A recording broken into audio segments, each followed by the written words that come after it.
And moving on to the final session before lunch, we have a TED Talk on the fast track tech's role in transforming commuting experiences. And today's speaker has embarked on a path to make flying ubiquitous by teaching the world's first electric aircraft alongside the ePlane company being incubated at IIT Madras.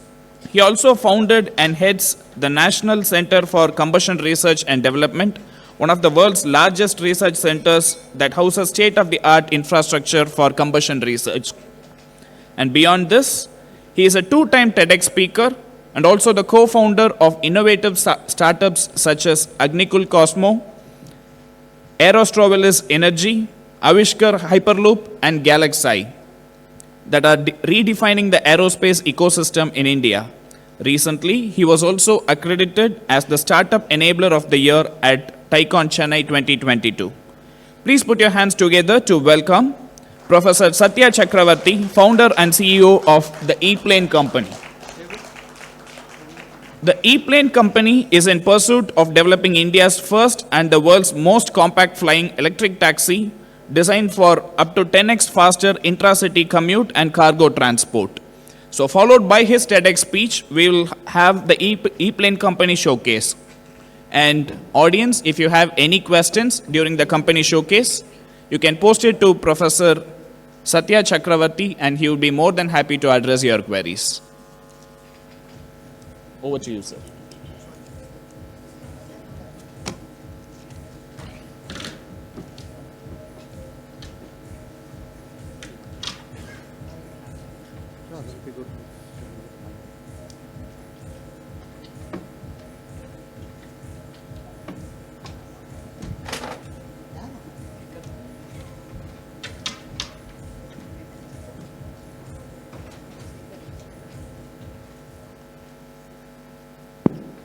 Yeah, good afternoon, all of you. I'm aware that I'm standing between you and lunch. This is supposed to be like about a back-to-back 15 minutes slots of about half an hour, and we are already about half an hour late. So I'll try to see if we can actually make it shorter so that we can go have our lunches sooner. Thank you so much for having me here and for the opportunity to talk about what we are doing, as well as where we are heading. I think more important than I don't know what's more important. I think doing is as important as actually knowing where we are heading, right? So we will be talking about both of those today. If you have to actually talk about what's going to be like the future of commute, we need to actually start from somewhere a little bit behind and then go forward.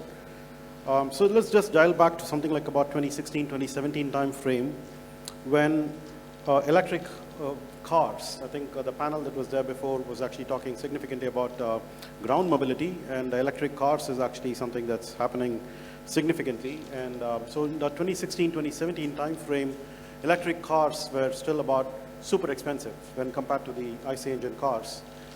And then the outlook has actually been significantly changing in the last 6-7 years, progressively going towards maybe the electric cars being still expensive, but hopefully we can actually afford them better and better as we get richer. I don't know how it works, right? So if the automobile companies stop making IC engine cars, you don't have an option then to actually buy expensive electric cars, right? So that's how it might happen, right? So I don't know exactly how the economics is going to work out, but the point was that we actually started out with a more expensive electric cars when compared to IC engine cars.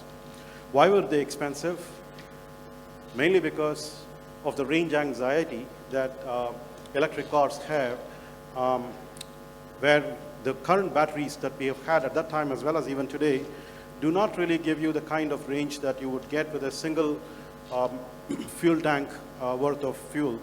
And this is actually a big problem for most people who actually are habituated to driving cars wherever they go, right? So whereas electric cars actually will probably work better in India, where most of us use the cars for city commute, and we have other options to get out of the city to the next city, and so on. Whereas that's not how the car capital of the world, namely the United States, actually works. People just get into their cars for doing whatever they want.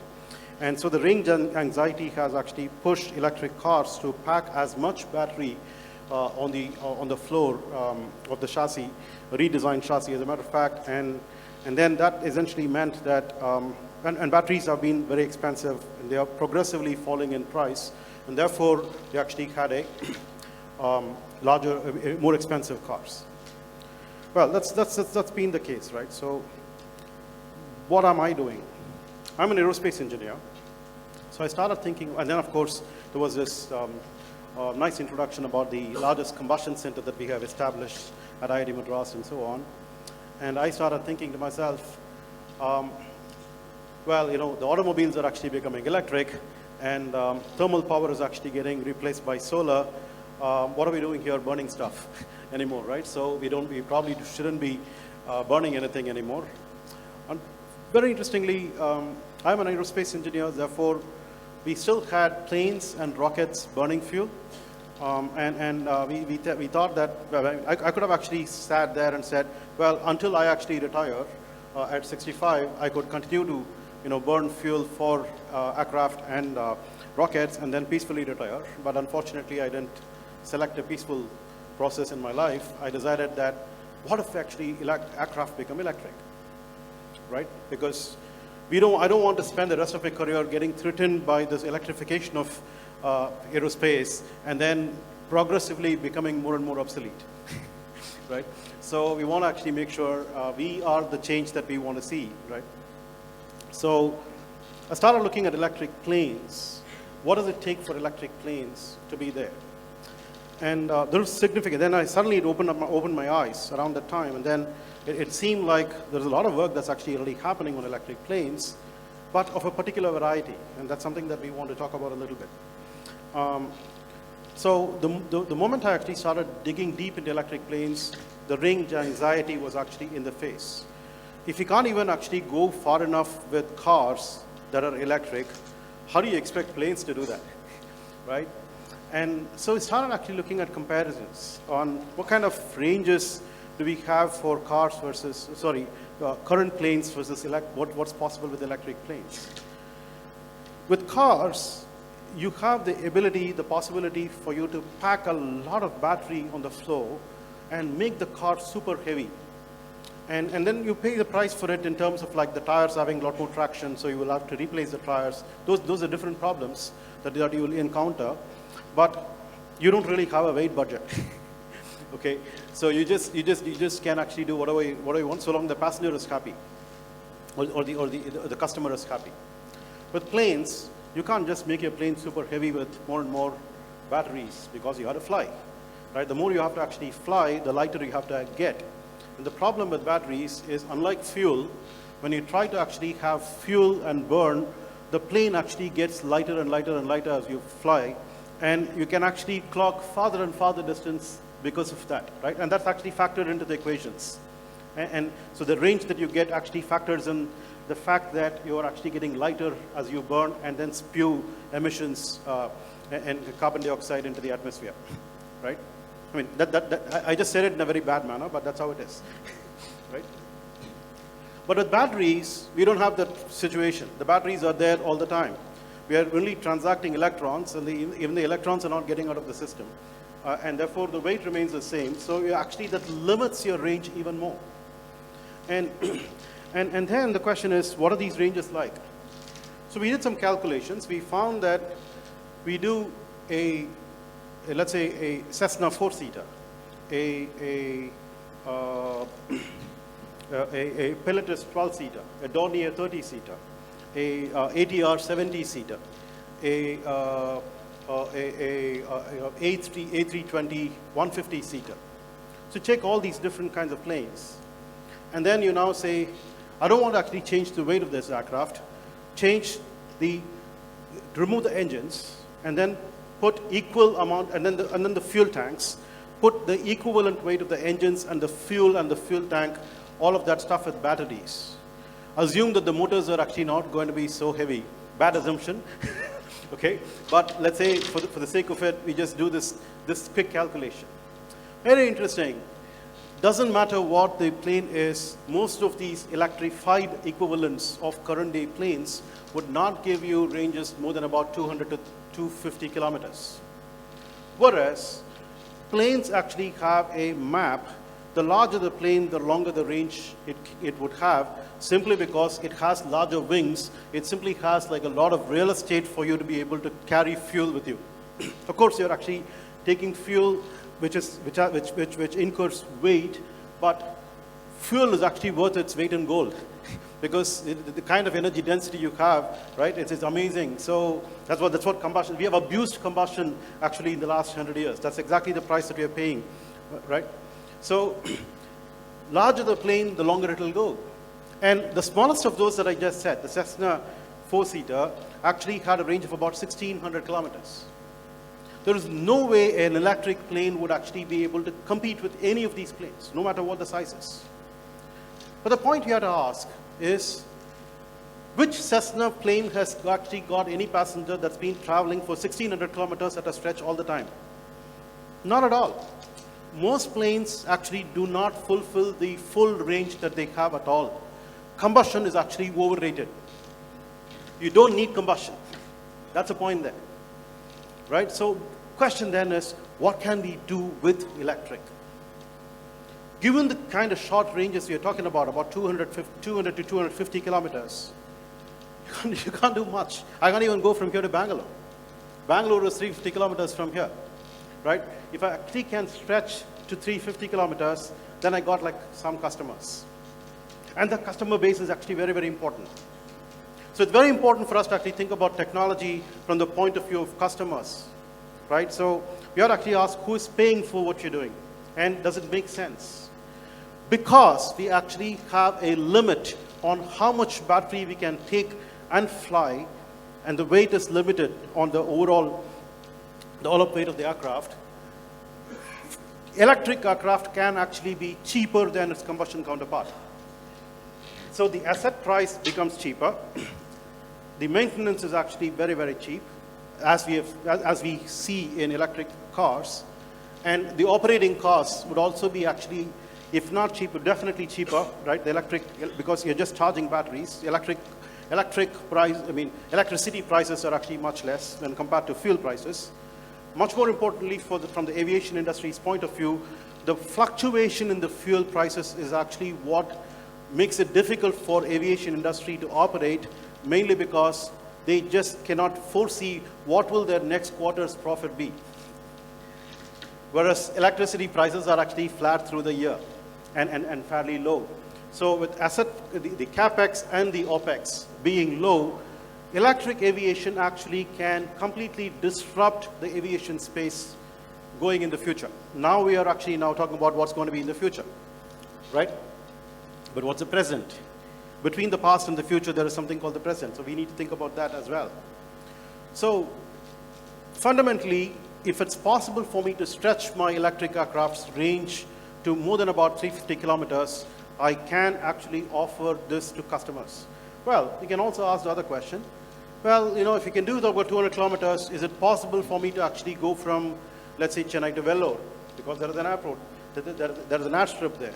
Is it possible for me to go from Tiruchi to Tanjavur? Right? There is an airstrip in Tanjavur, or any of those kinds of things. The question is, who is going to make a plane of what size to capture those customers which are there, and who is going to invest in making those planes? Right? What is the kind of business case? Over what time period are we going to actually have what return on investment for those kinds of planes? Right? That business case exists. If any of you actually wants to give me money, I will make it for you. Not a problem. Okay? But in the meantime, in 2018, I also happened to read this wonderful book called The Innovator's Dilemma, which actually talks about what is meant by disruptive innovation. And it's important for us to understand from that book that disruptive innovation has to be inferior to the existing incumbent technologies. And that's because you will actually start with an inferior technology in a different market than what you will actually, what the incumbent is using, and grow from there to actually challenge the incumbent from below. This is actually the thesis of that entire book. Amazing. So that actually immediately hit me on the head, saying, you shouldn't be looking at this airport-to-airport aviation anymore. You should actually be looking at new markets. And what are those new markets? The new market obviously is all about commute. It's all about going from place A to place B. It doesn't have to be what is that A, what is that B. Can you solve a problem of people going from place A to place B? People and goods, both. And that's where the traffic problem that we have in India really starts in the eye. Is it possible for us to actually overcome traffic problems in India by having aircraft that can take you from, let's say, for example, where we are today in Guindy to wherever you want to go in other parts of Chennai, right?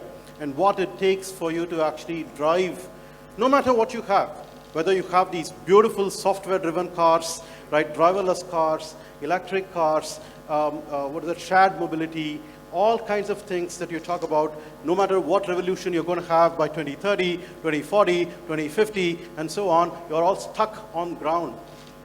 And that's actually going to continue to have traffic congestion on the road, right? And that demands that you need to build new roads, newer flyovers, newer whatever it is. There is a continuous onslaught on demand on infrastructure that the governments will have to chip in. Is there a way to actually get rid of all of that?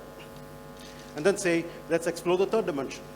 Because the third dimension suddenly, technically, in principle, is infinite, right? You have left several grades, right? Grade separators that you can imagine. Imagine is the key word, right? That you can actually fly. So you now have lots of different corridors across which you can fly without having collisions between any of these vehicles. In fact, driverless aircraft is actually much easier when compared to driverless cars, because the kind of obstacle course that you're going to look for is much, much less. Not going to be talking about driverless aircraft anytime soon, right? The regulations as well as public acceptance is the key.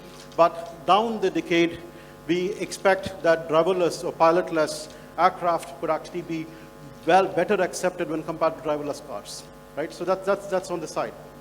But what's important for us to actually think about today is eVTOLs, electric vertical takeoff and landing aircraft. And this is important for us to think about because we actually have to take off without a runway, and we have to not be looking for another runway to land. We should be able to take off vertically and then go to some place and then land vertically. What are these eVTOL aircraft like? We still want to actually have aircraft that are actually flying, although they have a vertical takeoff and landing capability. That means they are not helicopters, and they are neither planes, right? I really like this Narasimha avatar, right? So it's a combination of both. Is it this or that? Neither, but both. That's what it is. So we want to take off like a helicopter or a drone and fly more like a plane. Why would we want to do that? Because with the help of the wings that we have, we actually generate the lift, the aerodynamic lift as we fly forward, and we have to spend the power in overcoming only the wind resistance. We don't need to have these vertical rotors continue to operate and guzzle power in order to balance the weight of the aircraft as well as move forward. And that means you will actually get a much, much shorter range if you did that, as opposed to actually having wings and move forward. So that allows you to actually get much longer ranges, and the longer ranges are important because, not because we want to go very long distances like the 200 kilometers we talked about, because within a city, the typical distances that we travel are about 10 to 20 kilometers at a time. Typically, when you're getting stuck in traffic, right, for about an hour or more, the distance that you're traveling is about 20 kilometers, right? Anything less than about 10 kilometers, you probably are doing within about half an hour. You don't want to actually hail an eVTOL to come and pick you up where you are and all that stuff. You don't want to go through that. But a 20-kilometer stretch is something that's ideal for an eVTOL. But if you're now having wings and you can actually go longer distances, why would you want? Because every time you're actually doing only 20 kilometer, the answer is we want to actually make sure that we don't have a downtime charging these electric aircraft every time you actually do a 20 kilometer. You don't want the battery to drain completely when you do the 20 kilometer. We want to actually say, you did this 20 kilometer, next trip, and the next trip, and the next trip. So you keep doing this for about 3-4 trips at least before you want to actually have a downtime charging. And in between, you could actually have a flash charging or a fast charging so that you can top up your batteries every now and then so that you can keep on flying. And that's exactly how a taxi works. You can't expect a taxi driver to actually go to a petrol bunk and then fill petrol, or more recently charging the car every time there is an end to a trip. Doesn't make sense. The asset utility has to be maintained. At the same time, you need to actually get this long range.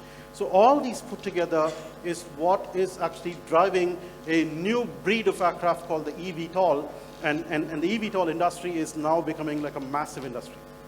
So we expect in the next 2 years, so that's actually the present, it's not even the future. We expect in the next 2 years, you will find a lot of eVTOLs taking off commercially and doing these kinds of trips abroad as well as India. And in India, we are actually trying to pursue this, and with this kind of a 2-year kind of timeline for us to actually go commercial, starting in 2019 and getting to the point where we are actually now commercializing something as small as what's sitting on a table over here, and then going forward to making larger and larger drones that carry cargo for larger and larger capacity, and then ultimately getting to the passenger in the next couple of years, as I said. So this is actually a good time for us to actually stop and then look at a video that kind of introduces what the ePlane company does, and then we will actually talk about what is the future that's holding out for us in terms of commute, and how that might actually compete with the next big thing in transportation called Hyperloop. I'll actually touch upon that and then stop talking subsequent to the video.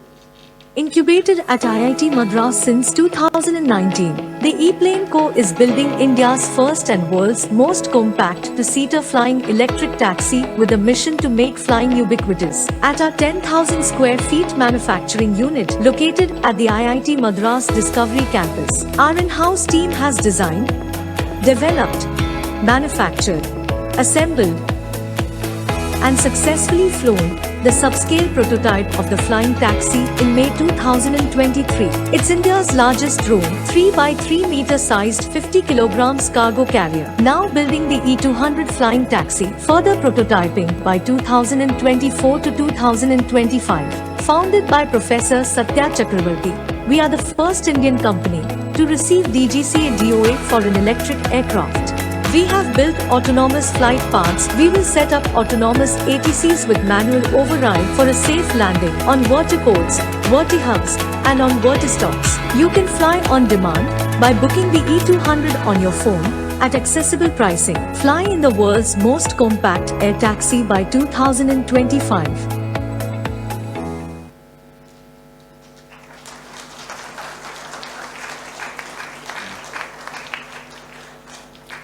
Thank you.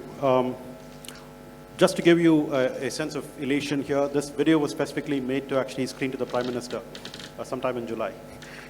So this became very handy for us because that 1 minute is actually a very good attention span to command for a lot of people. So what next? So we expect that in the next couple of years, we will actually put these eVTOLs to prototyping and testing and certification and then commercialization progressively. There are a lot of standards that are actually getting developed. There are a lot of regulations that are actually getting in place for both the certification of the aircraft as well as its operation in the sky. The certification of the aircraft as well as its operation is tied to how much you're actually going to be flying over congested spaces. That's a very important point to have to think about.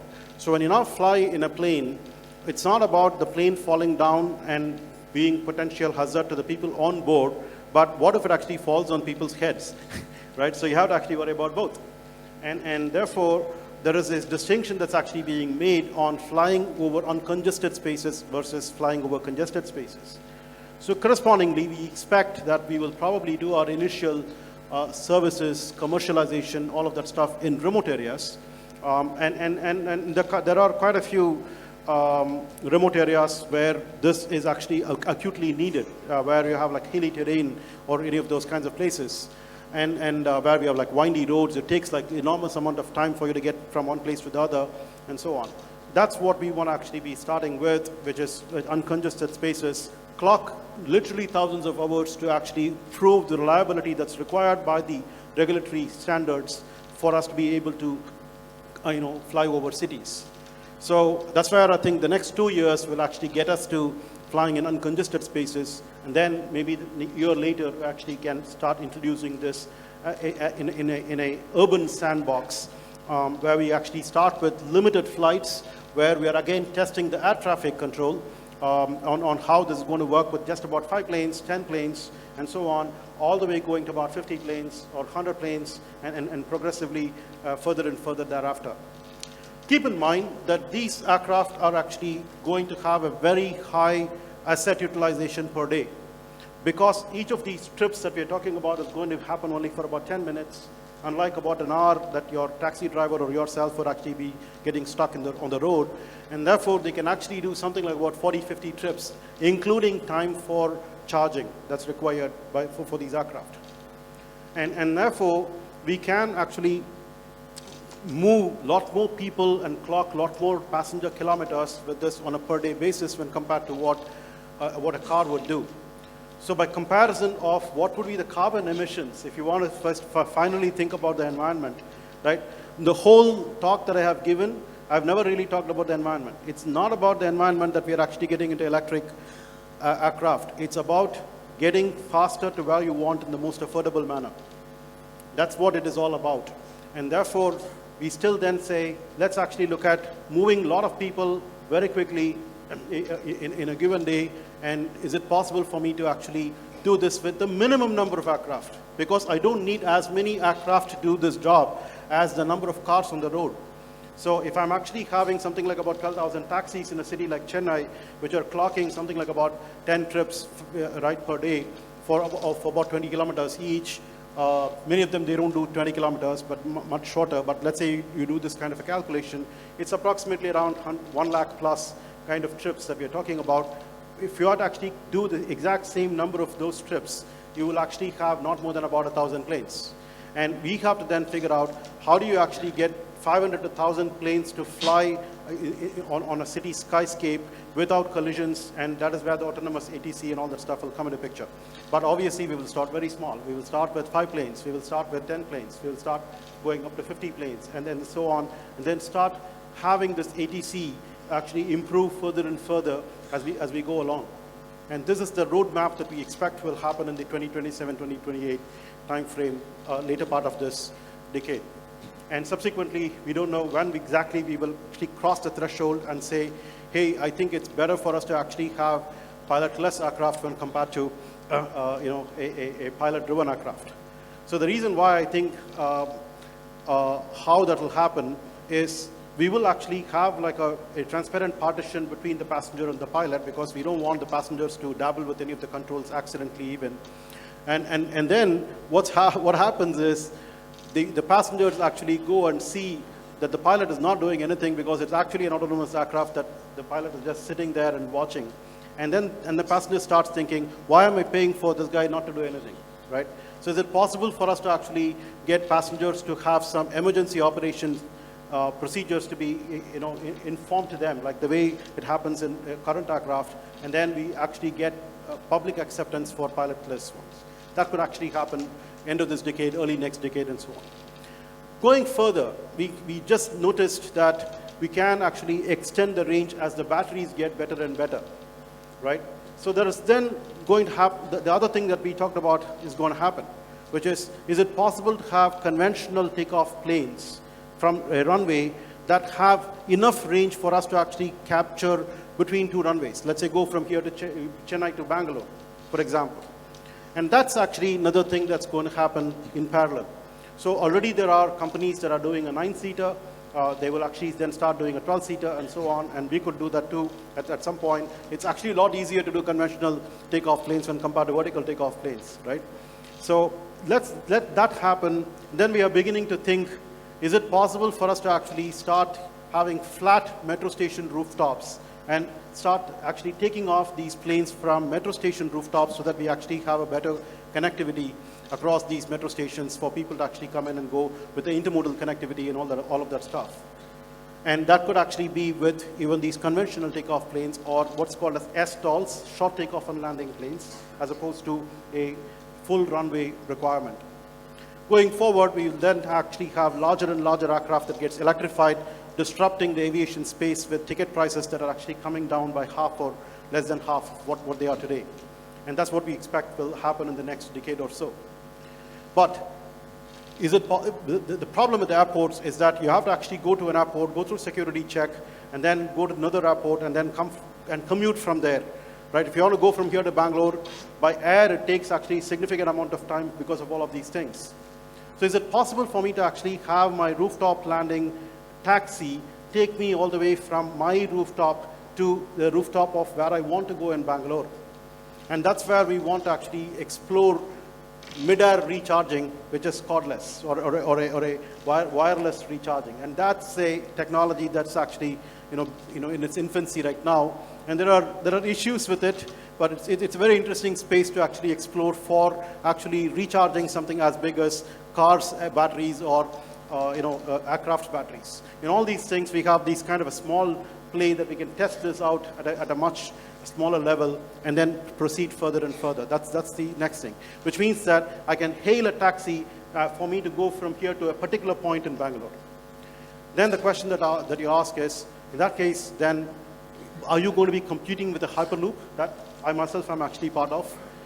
The answer to that is no. Hyperloop is kind of like a fiber optic cable, whereas aircraft are more like mobile phones in terms of actually having the kind of infrastructure that you want.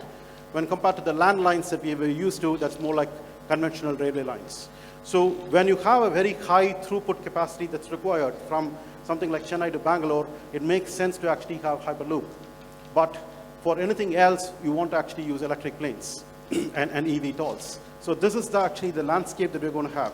And in that landscape, we can then imagine I will actually take a eVTOL from my home to the Hyperloop station in about 5 to 10 minutes. And then there will be a Hyperloop pod that's waiting for me to take me from Chennai to Bangalore in 15 minutes, and another 10 minutes for me to actually go home with another eVTOL, right? So point to point in less than about 50 minutes is what we are actually looking at in the next 10 to 15 years. Thank you, gentlemen and ladies.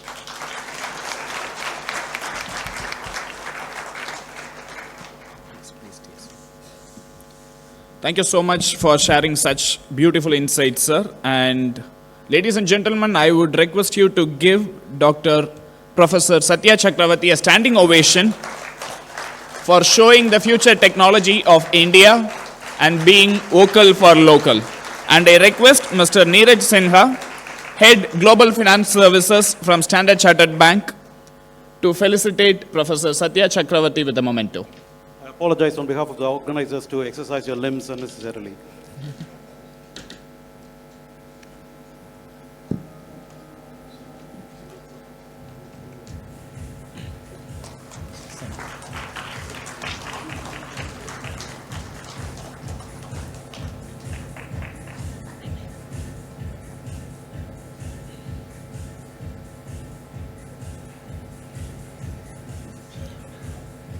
Thank you, sir.